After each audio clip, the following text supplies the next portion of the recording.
নমস্কার। আজকে আমরা রয়েছি মুক্ত শিক্ষা কেন্দ্র তেলিপুকুর পূর্ব বর্ধমান প্রতিষ্ঠানে। আজকে আমরা যে বিষয়টি নিয়ে আলোচনা করব রাষ্ট্রবিজ্ঞান ওই বিষয়টিতে, যেটি রাষ্ট্রীয় মুক্ত বিদ্যালয় তথা এনআইএসের একটি সাবজেক্ট, যেখানে আজকে আমরা আলোচনা করব রাজ্য আইন বিভাগ। ইতিপূর্বে অনেক বিষয় নিয়ে আমরা আলোচনা করেছি, আজকে আলোচনা করব রাজ্য আইন বিভাগ। এর মধ্যে আমরা আলোচনা করব বিধানসভা, স্পিকার বা অধ্যক্ষ এবং বিধান পরিষদ।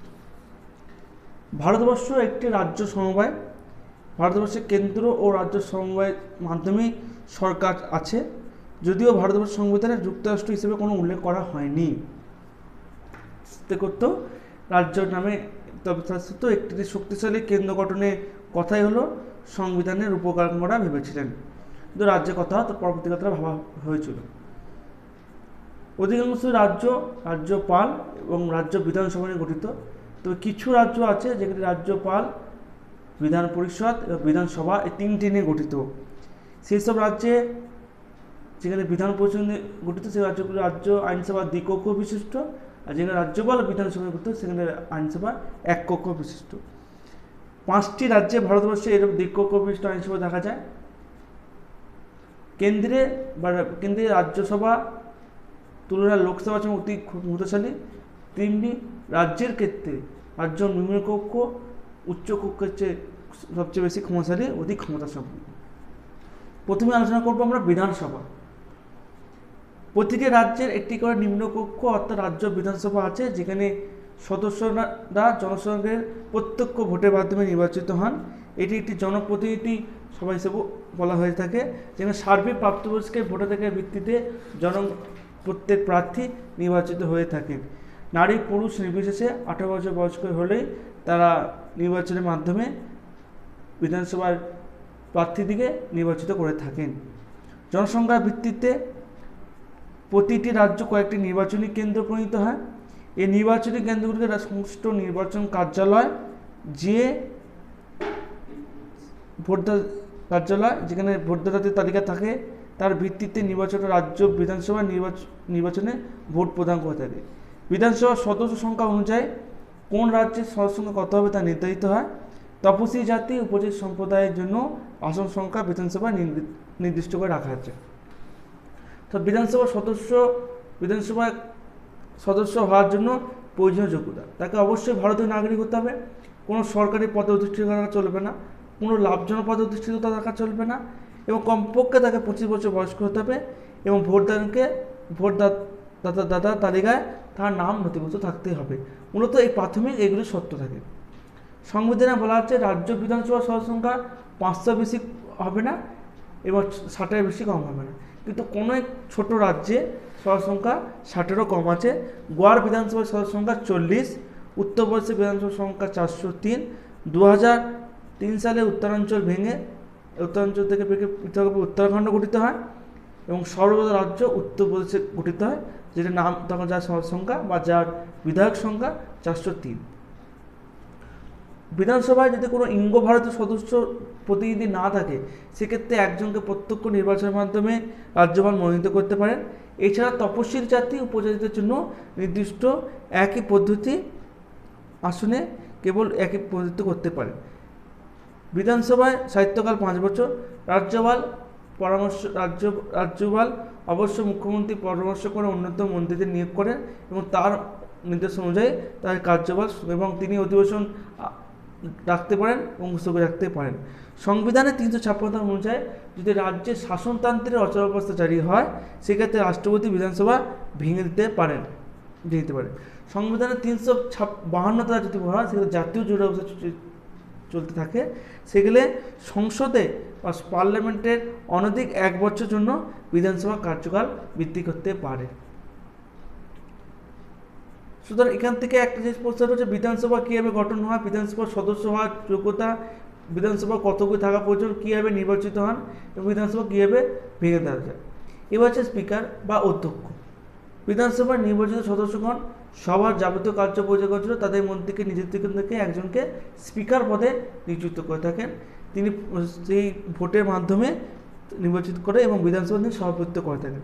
অধ্যক্ষ প্রধান কাজ হচ্ছে সবার শান্তি শৃঙ্খলা বজায় রাখা, বিশৃঙ্খলাকে দূর করা, কোন সদস্য কতটুকু বক্তব্য রাখবে তার করা, তার সময় নির্দিষ্ট করে দেওয়া, কোনো বিল প্রস্তাব উত্থাপন করা হলে তার প্রশ্ন করা হলে সেই উত্তর দেবে, এবং কমিটি তার পেরিংগুলো চূড়ান্ত সিদ্ধান্ত নেবে স্পিকার।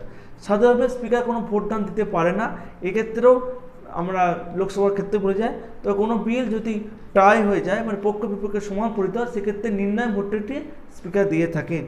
এছাড়া স্পিকারকে সহযোগিতা করার জন্য ডেপুটি স্পিকার উপপাদ্য থাকেন। স্পিকারের অনুপস্থিতিতে বা যদি অনুপস্থিত থাকেন না, তখন সবার যাবতীয় কার্য পরিচালনা করার জন্য এই উপ স্পিকারের বা ডেপুটি স্পিকারের দায়িত্ব অর্পণ করা হয়। এখানে একটি প্রশ্ন হচ্ছে টাই কি।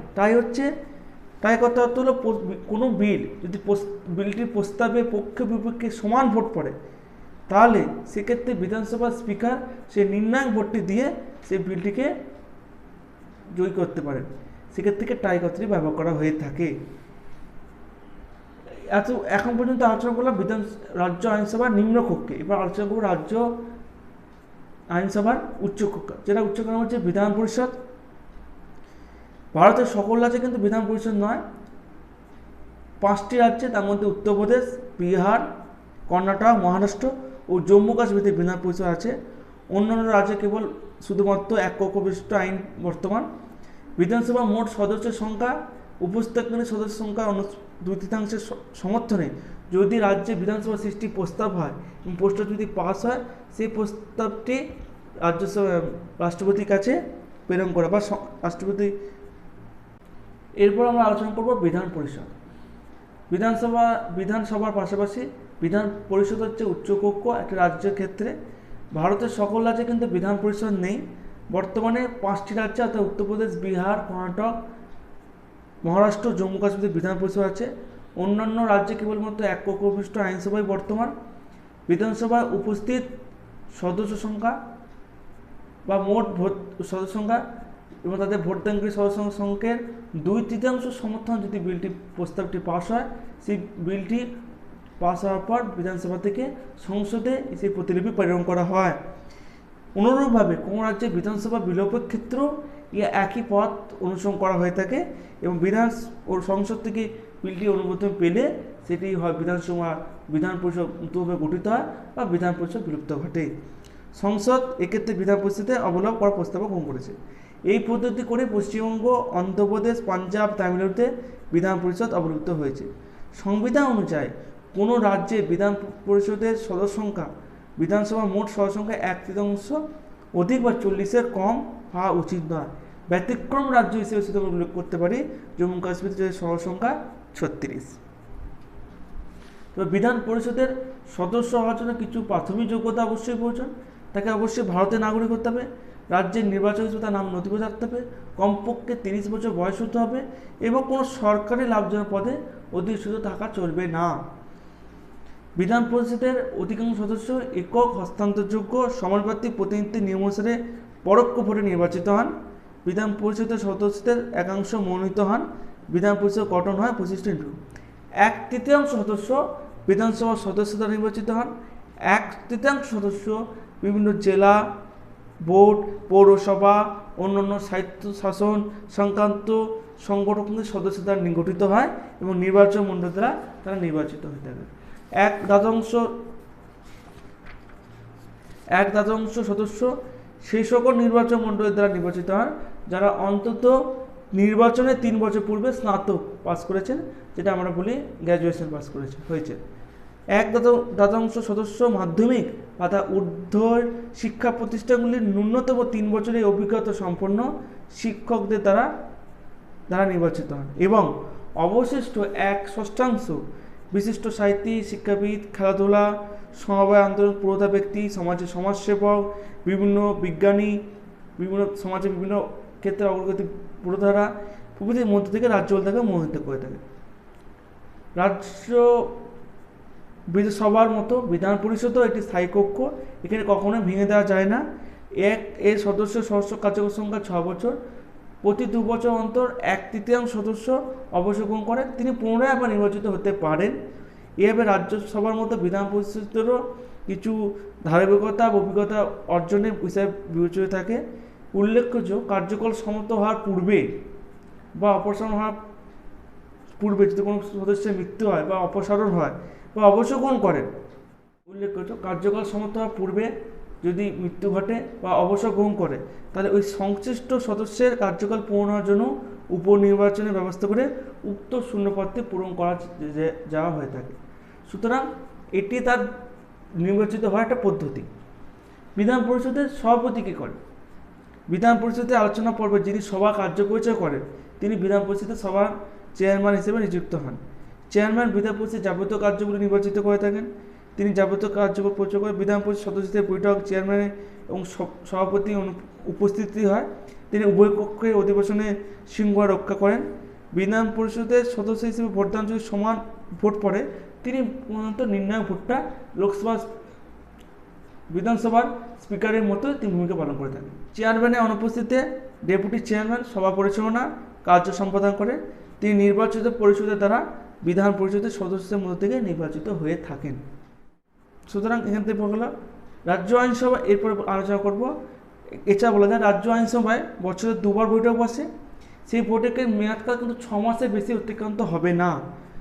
রাজ্য আইনসভায় অধিবেশন আহ্বান বা স্থগিত রাজ্যপাল রাত করে।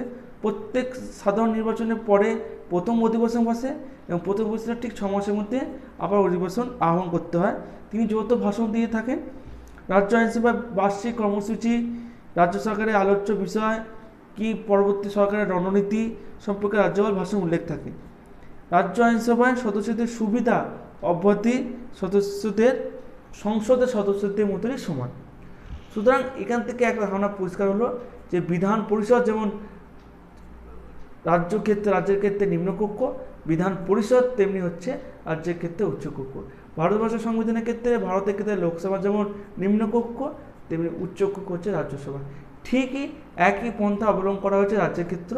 তবে বিধান পরিষদ ভারতবর্ষের মোট 5টি রাজ্যে বর্তমান আছে। তার মধ্যে একটি হচ্ছে উত্তরপ্রদেশ, বিহার, কর্ণাটক, মহারাষ্ট্র ও জম্মু কাশ্মীরে বর্তমান। বাকি সমস্ত রাজ্যে এক কক্ষ বিশিষ্ট আইনসভারই বর্তমান।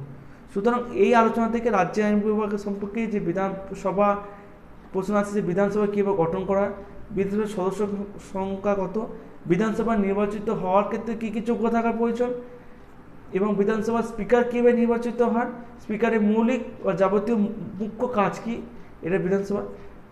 বিধান পরিষদের ক্ষেত্রে এটা উচ্চকক্ষ কটি রাষ্ট্রে উচ্চকক্ষ বর্তমান আছে রাজ্যের ক্ষেত্রে, সেগুলোর নাম লেখো।